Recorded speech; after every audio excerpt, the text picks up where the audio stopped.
On the surface, these two devices seem pretty similar. They're both tablets, they share a similar form factor, but in practice, they couldn't be more different. I've used both of them deeply for the last few years, and in this video, I'm gonna help you decide which of these devices is right for you. If you're new around here, my name is Brandon, and on this channel, I share practical tips to help you improve your focus and creativity.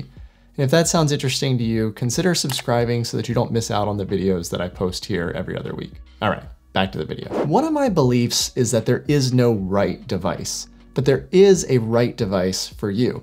And when figuring out what that is, I find that it's helpful to define what you're hoping to accomplish by adding a new device to begin with. So let's talk about use cases, because I think that's where we're gonna find how different these two devices actually are. The iPad has amazing utility, perhaps the best of any device. At the time of this video, it can do most things. It's part phone, part computer, part notebook. When it comes to utility, the iPad can't be beat. But the challenge here is that it's a jack of all trades, master of none. For each of the things that it can do, there's a specialized device that does that thing slightly better.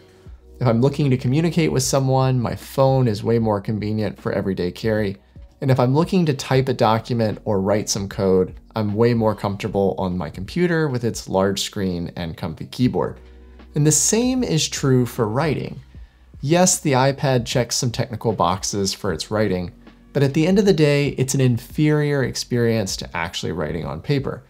Not to mention its plethora of apps are just begging to distract you. And that's likely a good segue into the other half of this video, which is comparing it to the reMarkable 2.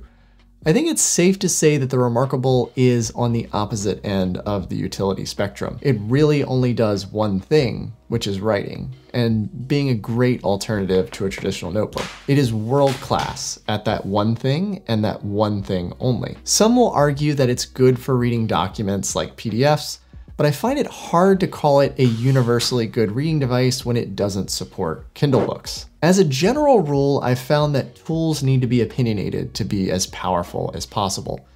Excellent tools are willing to be bad at some things to be truly great at others. To give you an example, the reMarkable lacks a backlight because adding one would have increased the distance between your pen tip and the display, which would have hurt the writing experience. They were willing to make the device unusable in the dark so that it could be a better writing experience in the light, where most of its users would use it. In closing, if you're looking for a Swiss Army device that can do most things, check out the iPad.